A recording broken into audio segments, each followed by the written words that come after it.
네, 감사드립니다. 오늘 우리에게 주신 하나님의 말씀은 누가복음 12장 49절에서 56절까지 말씀 가지고 피할 수 없는 싸움이라는 제목으로 함께 말씀의 은혜를 나누고자 합니다. 그리스도인이거나 또는 그렇지 않거나 보통 종교에 대해서는 관대하게 생각을 합니다.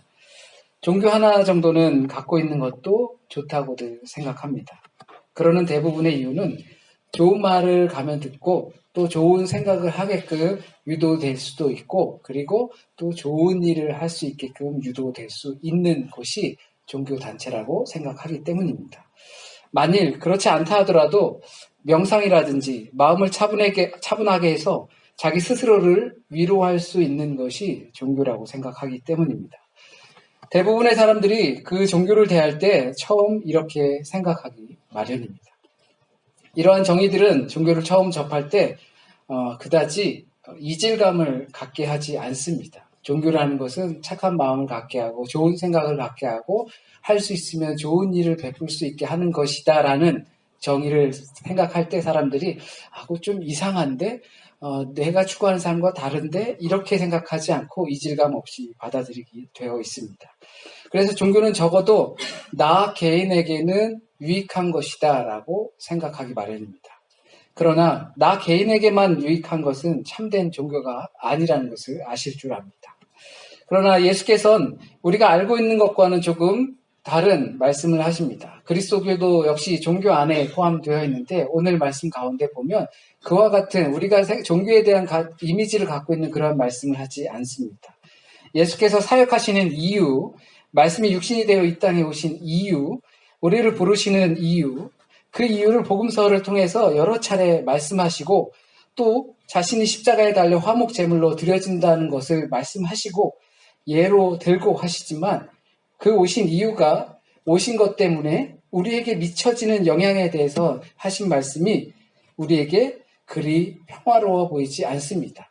수차례 나는 십자가를 지기 위해서 왔다라고 고난받기 위해 왔다라고 말씀하셨지만 그렇게 온 것이 너희들에게 미치는 영향, 우리에게 미치는 영향이 우리가 생각하는 것과 많이 다르기 때문입니다. 오히려 좀 불편하고 거북스럽습니다. 이질감이 느껴지는 말입니다. 예수 믿고 무언가 평화로워지고 싶고 나를 위로하고 싶고 또는 재물을 쌓아둘 곳 그런 곳간도 더 만들고 싶고 한데 예수께서는 우리에게 불을 던지러 오셨다라고 하셨습니다. 예수께서 이 땅을 심판하러 오셨다 합니다. 게다가 우리의 생각과는 달리 분쟁하게 하려고 우리에게 오셨다 합니다. 우리가 서로 싸울 수 있게 만드신다는 것입니다. 불청객인 거죠. 내 마음이 가는 대로 하고 싶은데 탐심이 조정하는 대로 가고 싶지만 그렇게 내버려둘 수 없다 하십니다. 그래서 싸움의 이유는 하나입니다. 예수 그리스도입니다. 예수 그리스도 때문에 싸우게 된다는 것입니다. 가정이야말로 예수 그리스도의 복음이 실현되고 꼽히는 가장 먼저 되는 공동체입니다. 우리는 적어도 그렇게 알고 있습니다. 그러나 그 복음으로 인하여서 우리의 가정이 분쟁한다 말씀하십니다. 누가복음 14장 26절에서 이렇게 말씀하십니다. 무릇 내게 오는 자가 자기 부모와 처자와 형제와 자매와 더욱이 자기 목숨까지 미워하지 아니하면 내 제자가 되지 못하고 이렇게 말씀하십니다. 오늘 말씀보다 한술 더 뜨시는 말씀입니다. 마가복음에서는 누가 형제고 누가 내 어머니냐 하십니다. 이런 말씀은 오해하기 쉽습니다. 예수 믿는 사람들이 친척이나 가족 사이에 또는 우리의 주변 사람들과 생각이 다르고 여러 가지 이유 때문에 따돌림을 당할 수밖에 없으니까 그들과는 척지는 것이 낫다라고 생각할 수도 있을 것 같습니다. 예수 믿는 것 때문에 가정 내에 우리에게 불화가 있는 것이 당연한 것처럼 여겨질 수도 있습니다. 그렇다면 예수를 믿는다는 것은 1차적으로는 나를 믿지 않는 겁니다. 성경은 나를 믿는 것을 죄라고 합니다.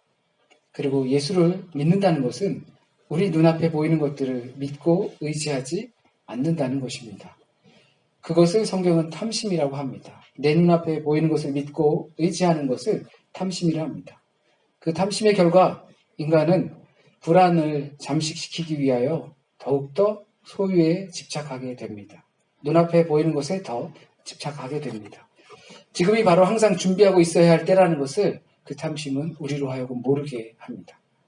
하늘의 소망은 듣고 읽기는 하지만 내 목표와 내 삶의 지향점은 이 땅에 시선을 온전히 두고 있는 것이죠. 마치 우리 죽음이 눈앞에 놓여 있을 때 비로소 내가 지금까지 살아있었다는 것을 아는 것처럼 말입니다. 이런 것들로 인하여서 우리의 눈은 다른 것을 봅니다. 목적도 다르고 관심도 다르고 추구하는 바도 다릅니다.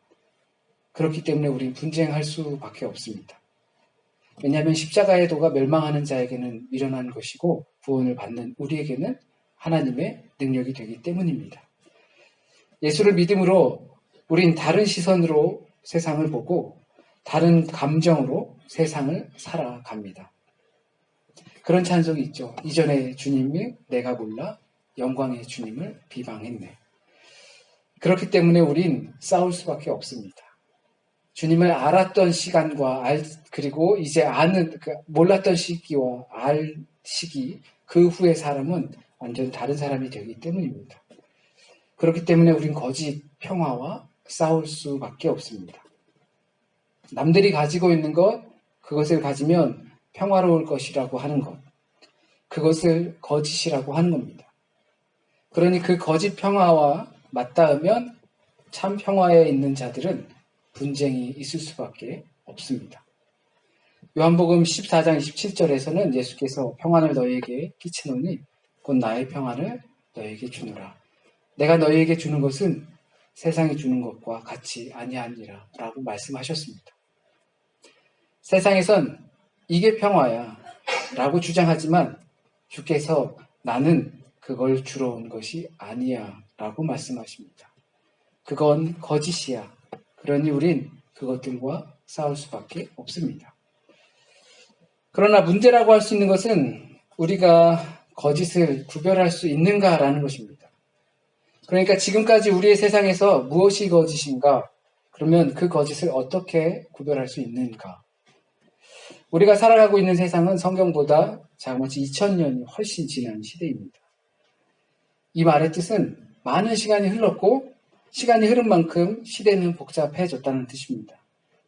그러다 보면 그 시대에는 수많은 가치관들이 주장되고 설파되어 혼재되어 있는 시대를 살아가는 겁니다. 당연히 그것이 자유로운 세상입니다. 그러다 보면 우리는 착각에 빠집니다. 내가 갖고 싶은 것이 주께서 주려고 하시는 것이라는 착각에 빠져듭니다. 하지만 예수께서는 바람이 어디에서 부느냐에 따라서 앞으로 무슨 일이 일어날지 분별할 수 있는 사람들이 왜 하나님의 뜻을 따라서 선한 것을 구별하지 못하겠느냐라고 말씀하십니다. 바람이 어디에서 불고 또 무슨 일들이 우리의 대지에서 일어나는 것을 보면서 우리에게 닥칠 일들을 분별하고 준비하고 하는 사람들이 왜 하나님께서 지으신 인간들이 왜 하나님의 뜻을 따라서 선한 행위를 하는 것들을 모를 수 있냐, 어떻게 구별합니까? 라고 물을 수 있겠느냐라고 하십니다. 자신에게 유익이 되는 것은 구별하면서 눈앞에 익은 구별하면서 왜 하나님의 시대를 분별하지 못할까요? 정말로 우리가 주님의 평화를 구별하지 못해서일까요? 아닙니다. 관심이 없기 때문입니다. 내가 관심 있는 부분에 대해선 나에게 주어진 정보들을 가지고 정말 잘 사용합니다. 아니죠? 정보가 없다 하더라도 내게 관심 있는 부분들은 정보를 찾아내기 마련입니다. 아마 광고 전단지 같은 것이 그런 것 같습니다. 이건 너무나 당연한 생활 습관입니다. 광고 전단지들이 막 이렇게 쌓여 있을 때 내가 요즘 어떤 거에 대해서 관심이 있어요. 마트에서 뭔가를 사고 싶어요. 그러면 광고 전단지를 가끔 들여다보게 됩니다. 그런데 뭐 돈도 없고 살 것도 없고 그러면 광고 전단지가 이렇게 있어도 그건 그냥 쓰레기에 불과한 것이죠. 우리가 관심 있는 부분이 있으면 당연한 거예요. 내가 정보를 수집하게 되어 있어요. 정보가 없다 하더라도 정보를 수집하게 되어 있어요. 뒤에 이렇게 양복을 말끔하게 입으신 전도사님이신데 우리 이다울 전사님 친구분이 오셨어요. 근데 한국 땅에서 뭐 러시아를 거쳐서 여기까지 오셨다고 그러더라고요. 그 비단의 예를 떠나서 우리도 그렇죠. 독일 땅까지 오셨어요. 무슨 정보를 가지고 오셨어요? 30년 전에 오신 우리 권사님, 또 장로님, 옛날에 그 광부로 오셨던 분들, 35년, 40년 전에 오셨던 분들은 이 땅에 대한 어떠한 정보를 가지고 오셨겠어요? 정보를 누가 주지도 않죠. 정보를 어떻게든 알아보고 찾아보고 하는 거죠. 제가 독일에 처음에 왔을 때는요, 인터넷이 제법 잘 되던 시대죠. 가면 독일에는 문방구가 비싸대요. 문방 비품이. 종이, 볼펜. 그래서요, 모나미 펜을 3타스를 사갖고 오고요. 색깔별로 사왔어요. 그리고 이면지도 잔뜩 가져왔어요. 그랬는데 도서관에 가니까 이면지가 막 나오는 거예요. 복사기에서. 놓고 간 것도 있고 뭐 이래저래 막 나와서 헛고생을 했구나라는 생각도 했습니다.